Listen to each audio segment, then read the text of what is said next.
యథార్థత యథార్థత కలిగి ఉండటానికి ప్రయత్నిస్తుంటాం. మనం యథార్థులుగా మనము ఉండటానికి ఇష్టపడతామేమో.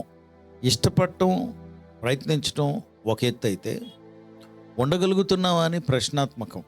ఎందుకంటే మనము అనుకుంటాం, ఉండటానికి చూస్తాం, కానీ ఎందుకో ఆ క్షణం వచ్చేటప్పటికి మాట్లాడవలసినటువంటి యథార్థవంతుడిగా మాట్లాడవలసినటువంటి మాట బదులు వికృతమైనటువంటి మాటలు వస్తుంటాయి నోటమ్మట. ఎందుకంటే దుష్టుడు ప్రేరేపణ బట్టి ఆ మాటలు పలుకుతుంటారు. అందుకే దేవుడు ఆజ్ఞాపించాడు. ఏమనంటే ద్వితీయోపదేశకాండం 18వ అధ్యాయం 13వ వచనంలో హెచ్చరిస్తున్నారు దేవుడు. ఏమని? నీవు నీ దేవుడైన యెహోవా యొద్ద యథార్థపరుడుగా ఉండవలను.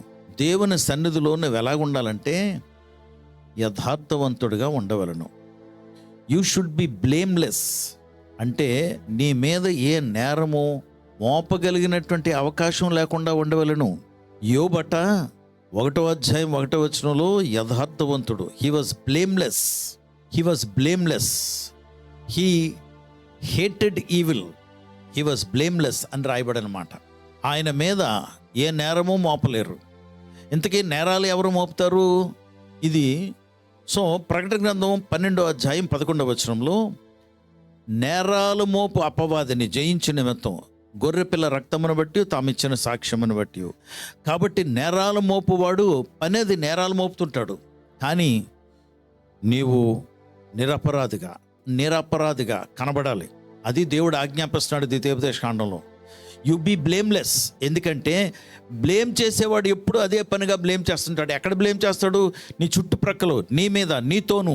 అంతేకాదు పరలోకపు గౌలులో, పరలోకపు గేట్లో, పరలోకపు కోర్ట్స్లో, దేవుని దగ్గర, తీర్పరైనటువంటి దేవుని దగ్గర. యువర్ ఆనర్, వాడు మంచోడు కాదు, వాడు ఇదిగో అబద్ధాలు ఆడుతున్నాడు, వాడు బూతులు మాట్లాడుతున్నాడు, వాడు వ్యభిచారి, వాడు ఉద్దేశాలు ఇవి, వాడి తలంపులు ఇవి, వాడు హృదయంలో పెట్టుకున్నాడు, నోటితో ఇలా మాట్లాడుతున్నాడు, హిపోక్రిట్ అని నీ మీద నేరాలు మోపుతాడు. యేసు ప్రభు వారిని నీ రక్షకుడిగా అంగీకరించడం బట్టి నీవు నిరపరాధివి. ఎంత గొప్ప విషయం కదా! మనం తిప్పలు పడక్కర్లేదు, కష్టపడక్కర్లేదు. యేసు ప్రభు వారిని అంగీకరించడం బట్టి మనం అందరం కూడా నిరపరాధులం అయిపోయాం. హల్లెలూయా! ఎంత గొప్ప భాగ్యం అండి. ప్రార్థన చేద్దాం. పరిశుద్ధుడా ప్రభా, నీకు వందనాలు, స్తోత్రాలు. నీ బిడ్డలందరినీ, నా వినికిడిలో ఉన్న వారందరినీ నీ రక్తం చేత నిరపరాధులుగా చేసినందుకు నీకు వందనాలు. అపరాధాలకి కారకుడిలాగా నీవు మా అపరాధాలన్నీ మోపుకున్నావు. నీ మీద మమ్మల్ని నిరపరాధులుగా చేసావు. You made us blameless and righteous. నీతిమంతులుగా చేసావు. నీ చేతులుగా మమ్మల్ని మేము అప్పచెప్పుకుంటూ మా ప్రభువు రక్షకుడు యేసుక్రీస్తు వారి నామములో ప్రార్థించి వేడుకొంచున్నాం తండ్రి.